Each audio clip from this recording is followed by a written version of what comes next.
14 മാവോയിസ്റ്റുകളെ വധിച്ച് സുരക്ഷാ സേന. ഛത്തീസ്ഗഡ് ഒഡീഷ അതിർത്തിയിലുണ്ടായ ഏറ്റുമുട്ടലിലാണ് 14 നക്സലുകളെ വധിച്ചത്. ഛത്തീസ്ഗഡിലെ കുലാരിഘട്ട് റിസർവ് വനത്തിലെ ഏറ്റുമുട്ടൽ തുടരുകയാണ്. വിവരങ്ങളുമായി നന്ദഗോപനൊപ്പം ചേരുന്നു. നന്ദഗോപൻ, പറയൂ. ഇന്നലെ അർദ്ധരാത്രി മുതലാണ് ഈ ഓപ്പറേഷൻ ആരംഭിച്ചത്. ഛത്തീസ്ഗഡിന്റെയും ഒഡീഷയുടെയും പോലീസിന് പുറമെ CRPFന്റെയും പ്രത്യേക സംഘം, സ്പെഷ്യൽ ഓപ്പറേഷൻ ഗ്രൂപ്പാണ് ഈ ഓപ്പറേഷന് നേതൃത്വം നൽകുന്നത്. ഇന്നലെ അർദ്ധരാത്രിയിൽ മുതൽ ആരംഭിച്ച ഓപ്പറേഷനിൽ ഇന്ന് പുലർച്ചെ വരെ 12 മാവോയിസ്റ്റുകൾ കൊല്ലപ്പെട്ടിരുന്നു. അതിനുശേഷം ഇന്ന് രാവിലെയാണ് 2 മാവോയിസ്റ്റുകളുടെ മരണം കൂടി സ്ഥിരീകരിച്ചത്. അങ്ങനെ മൊത്തം 14 മാവോയിസ്റ്റുകളാണ് ഇന്നലെ മുതൽ നടന്ന ഓപ്പറേഷനിൽ ഇതുവരെയായിട്ടും കൊല്ലപ്പെട്ടിരിക്കുന്നത്.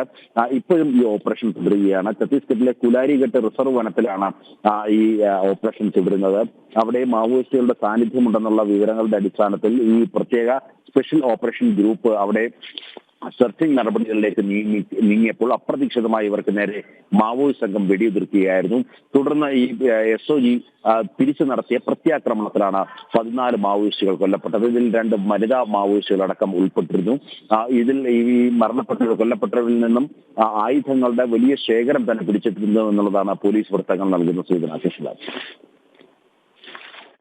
ശരി.